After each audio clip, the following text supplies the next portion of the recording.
Hayward Podworks. 100 shows, one vision. Our sources explain it all.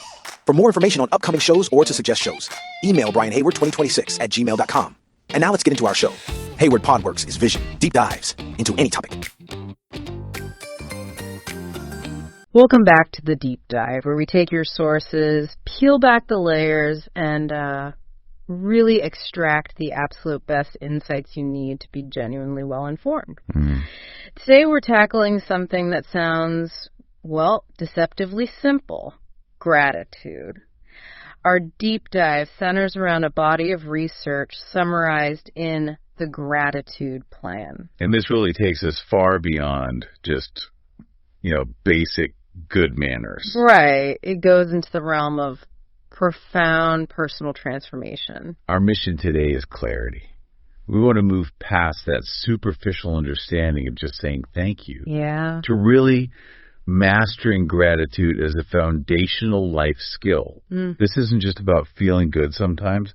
It's a dedicated path to achieving true contentment and tapping into this massive underutilized source of happiness in your life. I appreciate that focus because the word gratitude, it's become so saturated, right? It's everywhere. It's on coffee mugs, it's on inspirational posters. But when you dive into the profound effects, the claims are huge. The source material references a quote from William Arthur Ward that I think sets the stage perfectly. Gratitude can transform common days into Thanksgivings, turn routine jobs into joy, and change ordinary opportunities into blessings. And that's a radical idea. It is. That simple appreciation is a genuine catalyst for joy. It might sound like hyperbole, but historically, this understanding is ancient. The Roman philosopher Cicero called gratitude the greatest of virtues and the parent of all others. The parent of all others, wow. What the source highlights is that gratitude isn't just an occasional action. It's simultaneously an attitude, an emotion, an experience, and maybe most importantly, a conscious choice to remain aware. Okay, let's start right there with that distinction, because we say thanks constantly. All the time. We say it when we get coffee, when someone holds a door. That's just social custom, an autopilot response. How do we distinguish that conditioned politeness from, true transformative gratitude? The difference is the engine behind the word. Genuine emotion. The simple thanks is often absent-minded. It lacks any real personal significance. Right.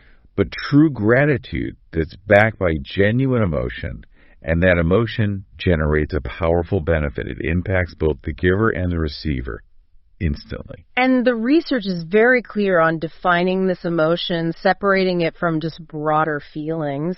Yeah. So what's the technical difference between an emotion and, say, a mood in this context? Think of it this way. A mood is like the ambient lighting in a room. It's generalized. Okay. It's not connected to any specific object. It's just a generalized state of feeling. An emotion, however, is like a focused spotlight. It is always about something or someone specific. A specific target. A personally significant circumstance or experience. And gratitude, as an emotion, has a structure. It occurs within the framework of a relationship exchange. Something given and something received. This structure is key. I'm thinking about the receiving end. If someone receives a massive, unexpected inheritance, they feel a huge emotional rush. Is that gratitude, or is that just pure relief and excitement? That's a great question. Because if it was just relief, it wouldn't be true gratitude. The key ingredient here, the source says, is empathy. Empathy. Gratitude is an empathic emotion. To feel it, the receiver has to be able to mentally place themselves in the position of the giver and recognize that person's positive, intentional effort or kindness. So if it's just pure impersonal luck, you skip that empathetic step. Exactly. You skip the step. The feeling of gratitude is activated by sensing the positive intent behind the action, the recognition of the giver's effort, even if the gift is something intangible, like advice or support. Right. And it doesn't have to be monumental then. Not at all. It's not just the car or the house. It's the personal benefits, that key piece of advice from a mentor or the interpersonal fulfillment of a hug from a friend. It's the consistent recognition of those gifts in all their forms. Now let's transition to the concept of control, which is the big aha moment in this research. I think a lot of us treat happiness like it's a lottery. Yeah, either you're born cheerful or you're not. Exactly, a passive viewpoint. And that's precisely what the science refutes. Psychological studies have broken down the origins of our overall happiness levels. It's true that about 50% is based on genetics, your fixed predisposition. Okay. And another 10% is determined by your life circumstances, your level of wealth, your social status, your health. Okay, 50 plus 10 is 60. That leaves a massive controllable percentage unaccounted for. And that is the gold nugget. 40% of your long-term happiness is determined by your intentional behavior. 40%. We have a massive, significant say in how happy we are every single day. It is not up to chance or genetics. Yeah. And the most effective research-backed tool to maximize that 40% is cultivating gratitude. That's a powerful incentive. The sources describe gratitude as a kind of psychological shield. Can you elaborate on that mechanism? How does focusing on a positive feeling actually block out a negative one, like envy or resentment? It's cognitive switching. Gratitude and negative emotions like anger or hostility are they're neurologically incompatible. You can't feel both at once. You really can't.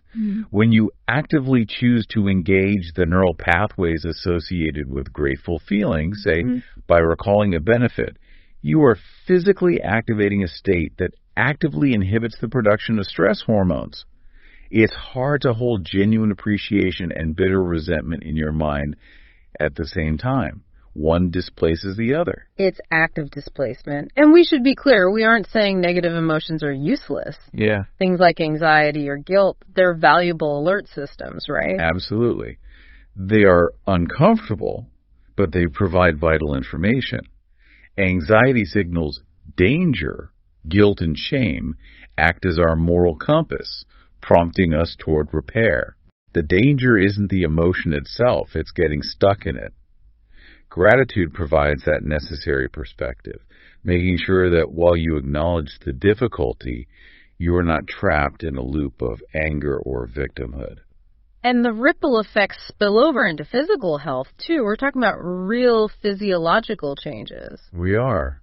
Beyond resilience to stress, gratitude is shown to boost our capacity for other complex positive emotions, like humility and compassion. Physically, it strengthens immunity, encourages healthier choices. It leads to a more energetic life overall. Now, if gratitude is so powerful, why does it sometimes fail? The source material introduces a really fascinating concept: unbalanced gratitude. This is the shadow side. Unbalanced gratitude is when the expression of thanks is there, but the true emotional benefit is completely absent. How does that happen?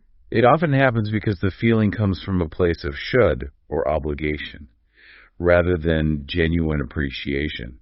And the result isn't joy, it's awkwardness, anxiety, or even resentment. Let's talk about the first type, superficial gratitude. Give us a real-life scenario. Superficial gratitude is all about public expectation. Think of an executive accepting a major award and listing 50 people they have to thank. Right, the long list. Not because they feel a deep personal connection to each one in that moment, but because they fear the social consequence of leaving someone out. The words are there, but the sentiment is so diluted, it provides no connection, no emotional benefit. In fact, it probably creates anxiety, the pressure to perform it correctly. Exactly. And then we have obligatory gratitude. This is focused purely on that overwhelming internal sense of, I must do this. I think everyone has experienced this with the unwanted gift scenario. Perfect example. Someone gives you a present that you neither like nor needed. You feel obligated to lavish them with thanks because culturally that's what's expected. But internally, you're feeling zero genuine appreciation. Because it lacks that essential emotional component. The true psychological lift of gratitude never happens. You're just left feeling conflicted or even resentful of the obligation. So the goal is to reestablish that balance. True gratitude has to be felt internally, not just performed externally. That's it. It has to be genuine. Okay, so we've established it needs to be genuine. How do we make sure it translates into our most important relationships? The source calls out a critical error we make with the people we care about the most. The assumption error. Right. We assume the people closest to us know what we're thinking or feeling. If you've been married for 20 years, you just believe they must know you appreciate them. But they don't. The truth is simple. If we don't explicitly, regularly, and meaningfully tell them they matter, they just don't know. We all default to autopilot. It's the silence of assumed appreciation. I remember a friend who was furious at his spouse for never thanking him for doing the dishes. He said, I do them every night. It's obvious I'm contributing. But she countered that the only time he ever mentioned the dishes was when he was complaining. And he never expressed appreciation for her contributions either. That is the assumption error in action. We are primed to notice what is missing or wrong before we notice what is consistently present and right. So true. This is why the source offers such a specific, actionable 3-part verbal expression technique to cut through that noise. This is a high-value nugget for you, the listener. What is that 3-part technique? It moves beyond a generic thanks a lot and forces specific communication. First, observation. State exactly what you noticed the person doing. Okay, so I saw you stayed late to finish that report. Exactly. Yeah. Second, feeling. Explain the positive impact it had on you. That made me feel so relieved and respected. And the third? Third is need. Acknowledge that you needed them in that moment. I couldn't have finished that without your attention, or I really needed that little gesture of support today. That third part, acknowledging need, feels vulnerable. Why is it so effective? Because vulnerability opens the doorway to intimacy. When you state, I needed you, you show them that their effort mattered specifically to your well-being, not just to the task. It becomes relational, not transactional. And it's not just about what people do, but appreciating who they are. That's the deeper level. Their patience, their generosity, their thoughtfulness. The great news here is that gratitude is a muscle. It can be learned and practiced until it becomes automatic. But before that can happen, we have to tackle the giant wall, entitlement. Entitlement is the belief that certain things are simply owed to you. It's a huge psychological barrier that blocks the recognition of a gift. If you feel you deserve the raise, you can't be grateful for it. It's an anti-gratitude mindset. It is. And the research shows one of the strongest antidotes is modeling gratitude and actively focusing on practicing giving and connecting, shifting the focus away from deserving and owing. The source also mentions a technique called reflective gratitude, using the physical act of writing. Why is writing a thank you note more effective than just thinking the thoughts? The physical act forces you to slow down, to step back, and to re-experience the positive event. It engages different parts of your brain than just thinking. When you write it down, you recall the details, you solidify the emotional signature, and you move yourself out of a potentially negative state, like resentment, and back into appreciation. Let's shift gears and give everyone some actionable steps to grab hold of that 40% of controllable happiness. What's the foundation of this practice? The foundation is mindfulness. The sources define it simply as paying attention on purpose. Paying attention on purpose. It builds awareness, forcing you off autopilot so you can recognize the countless opportunities for gratitude that exist in your daily life, from a warm shower to eating a good meal. Once we have that awareness, what's the first daily method they recommend? The gratitude journal practice. Every night, write down at least 3 things you were genuinely grateful for that day. Big or small? Big or small. The key is consistent observation. Then, critically, once a week, sit down and review the list. This review gives you a panoramic view of the good in your life, preventing you from getting hung up on recent setbacks. Okay. Next up, a technique that integrates gratitude into the body. Gratitude breathing. This is a quick reset you can do anywhere 2 to 3 times a day. Just bring your full attention to your breath, the gift of being alive. As you exhale, silently repeat the words thank you 5 to 8 times. It's an immediate physical reminder. And for those who enjoy meditation, the source offers a specific visualization practice. What's the core process there? The process focuses on centering the feeling in the heart. It's a visualization sequence. As you inhale, you visualize a soft, positive light radiating in your heart space. Okay. Inhale again, maybe mixing that light with another calming color, deepening the focus. Then as you exhale, you visualize that light moving up and out, radiating that positive feeling outward. And there's a mantra. The simple one. In breath, I am filled with gratitude. Out breath, I offer gratitude to the universe. The visualization really helps to anchor the mental state. How do we make sure these practices stick, especially in a world that is designed to distract us? Simple physical cues are essential. Carry a small stone in your pocket. When you feel it, pause and reflect on one grateful moment. A physical trigger. Or use a note on your bathroom mirror. Even better, use modern technology responsibly. Schedule a 5-minute gratitude break in your calendar and honor that time as sacred. And finally, combining reflection with powerful communication, the gratitude letter. This is arguably the most transformative exercise. Think of someone who impacted your life whom you haven't properly thanked. Write a detailed letter expressing your appreciation. Detail the observation, the feeling, and the need. And if you can? If you can, deliver it and read it to them in person. The experience of hearing your gratitude is profoundly moving for both of you, cementing the relationship and maximizing the benefits. What's fascinating here is just the sheer breadth of positive impact. It is.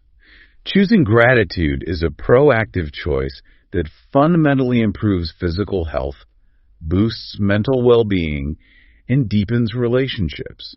It transforms people into more optimistic, energetic, and sociable individuals. And that optimism isn't blindness. The source material notes that truly grateful people are those who accept that the good comes with the bad. Right. They aren't optimists who deny suffering. No, they're optimists who accept the inherent duality of life. They recognize the cycle, that the warm glow of summer will inevitably be followed by the bleak cold of winter, and vice versa. They find contentment even in the presence of difficulty. They understand the ebb and flow, and that acceptance is what prevents the wall of entitlement from rising up, allowing them to remain open to receiving life's gifts. So what does this all mean for you? If you chose to fully embrace this philosophy, accepting that the good inevitably comes with the bad, how would applying this acceptance to your current career setback, your personal loss, or an unexpected difficulty fundamentally change your ability to find contentment and peace today? That acceptance might be the final step toward truly mastering your 40%. Hayward Podworks. 100 shows, 1 vision. All right, this is Hayward Podworks, and that's today's episode. If this helped you, do me a favor, hit follow, leave a quick rating, and share it with one person who'd get value. Want the extras, links, and new drops? Check the show notes. Until next time, stay sharp, stay consistent, and keep building. Hayward Podworks. We'll talk soon.